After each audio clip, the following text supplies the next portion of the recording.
ટીવી9ની વિશેષ રજૂઆત મતદારોના મિજાજમાં આપનું સ્વાગત છે। આજે આપણે વાત કરીશું વડોદરા લોકસભા બેઠકના તબીબો સાથે। તબીબો આમ તો ભગવાનનું સ્વરૂપ માનવામાં આવતું હોય છે, પરંતુ જ્યારે લોકસભાની ચૂંટણીની વાત હોય ત્યારે આ તબીબ મતદારો ખૂબ જ મહત્વના સાબિત થવાના છે। આપણી સાથે તબીબો છે, તેમની સાથે ચર્ચા કરીએ અને જાણીએ કે આ તબીબો કયા રાજકીય પક્ષની સારવાર કરશે અને કયા રાજકીય પક્ષનું ઓપરેશન પાર પાડશે। સાહેબ, તમારી પાસેથી જાણવા માંગીશું, તમારા મતે જે આદર્શ સાંસદ છે એની વ્યાખ્યા શું કરશો? આદર્શ સાંસદ એવા હોવા જોઈએ કે છેવાડાના માનવી સુધી એ પહોંચેલા હોવા જોઈએ, સતત લોકોની વચ્ચે રહેતા હોવા જોઈએ। નાનામાં નાનો વ્યક્તિ એની કોઈ પણ જરૂરિયાત કે કોઈ પણ રજૂઆત કરવી હોય તો એ ખૂબ સરળતાથી એ સાંસદ સુધી પહોંચી શકે તેવો હોવો જોઈએ। બિલકુલ, તમને શું લાગી રહ્યું છે, તમારા દેશના વડાપ્રધાન કેવા હોવા જોઈએ? વડાપ્રધાન દેશના કરંટ પ્રોબ્લેમ્સથી વાકેફ, તલસ્પર્શી અભ્યાસી અને એના માટેનું સચોટ સોલ્યુશન કાઢે એવા હોવા જોઈએ।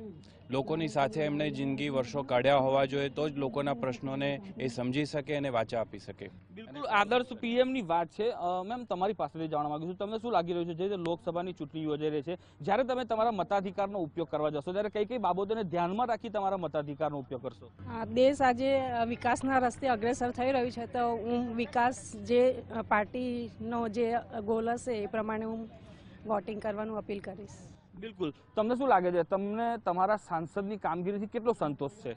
બિલકુલ, અમારા સાંસદ શ્રી રંજનબેન ભટ્ટ છે, એનાથી અમે બિલકુલ સંતુષ્ટ છીએ અને બધી રીતે સંપૂર્ણ રીતે સફળ નીવડ્યા છે। એમના કયા કામોથી તમે પ્રભાવિત છો? લોકોની સાથે છે, નાની નાની બાબતોમાં પણ હંમેશા એમનો ફિઝિકલ પ્રેઝન્સ હોય છે, જે બહુ મોટી વસ્તુ છે, અને ગરીબોની સાથે પણ એ હંમેશા રહ્યા છે। વડોદરાનો વિકાસ બેસ્ટ છે।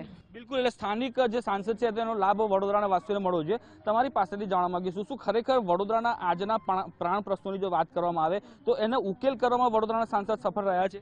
ચોક્કસ, દરેક બાબતોમાં, નાના નાના પ્રશ્નોમાં પણ એ અમારી સાથે, અમારી વચ્ચે ઊભા રહેલા હોય છે, એટલે અમે ટોટલી એમના પર ટ્રસ્ટી છીએ। બિલકુલ, તમને તમારા સાંસદની કામગીરીથી કેટલો સંતોષ છે? બહુ સારું છે, સંતોષ છે, સારી કામગીરી કરી છે। સારી કામગીરી રંજનબેનની છે તેવી વાત થઈ રહી છે। આપ તબીબ છો, જ્યારે તબીબી ક્ષેત્રની વાત હોય તો સીધી વાત એમ્સ પર આવીને અટકતી હોય છે। વડોદરાને એમ્સ મળી હોત તો કેટલો ફાયદો થશે, શું લાગે છે આપને? ના, તમારી વાત મુદ્દાની છે કે વડોદરાને એમ્સ મળી હોત તો ફાયદો છે જ, પણ આપણે બીજા અર્થે પણ જોઈ શકીએ છીએ કે અહીંના તબીબો એમ્સમાં જે સારવાર આપી શકે એ સારવાર આપવા માટે ચોક્કસ વડોદરાના તબીબો બંધાયેલા છે। એટલે એમ્સ નથી મળી તો એવું નથી કે વડોદરાના તબીબો સારવાર આપી શકે એમ નથી, ચોક્કસ વડોદરાના તબીબો એ પ્રકારની સારવાર આપી શકે છે। પરંતુ વડોદરાના સાંસદ વડોદરાને એમ્સ અપાવવામાં નિષ્ફળ રહ્યા। જો એમ્સ અપાયું તો મધ્ય ગુજરાતને ફાયદો થતો, જોડે બીજા બે રાજ્યોને પણ ફાયદો થતો। એમ્સ જો વડોદરાને મળી હોત તો આજુબાજુના આદિવાસી એરિયા અને દરેક એરિયા કવર થઈ શકતી અને દરેક જણ એનો લાભ ઉઠાવી શકતે। ઘણા બધા ડિસ્ટ્રિક્ટ છે કે જે આ એનો ફેસિલિટીઝનો એ કરી શકતે।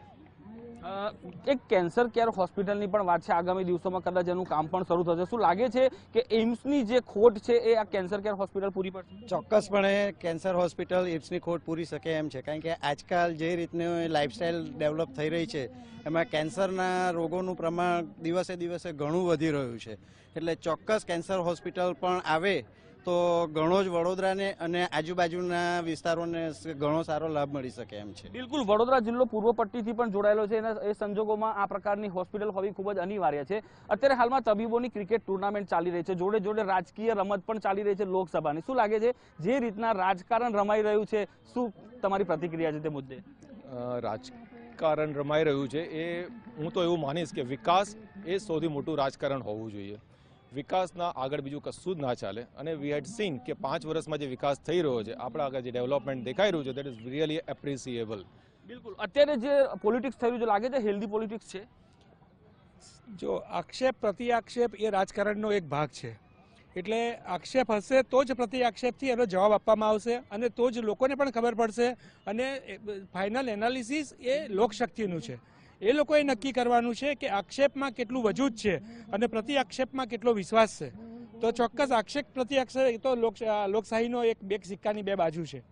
બિલકુલ, તો આ હતા વડોદરાના તબીબ મતદારો, જેઓનું સ્પષ્ટ માનવું છે કે વડોદરાના વિકાસથી તેઓ ચોક્કસથી ખુશ છે અને આગામી જે દેશના વડાપ્રધાન હોય કે સાંસદ હોય એ ચોક્કસથી એવા હોવા જોઈએ જે સ્થાનિક પ્રશ્નોને વાચા આપે.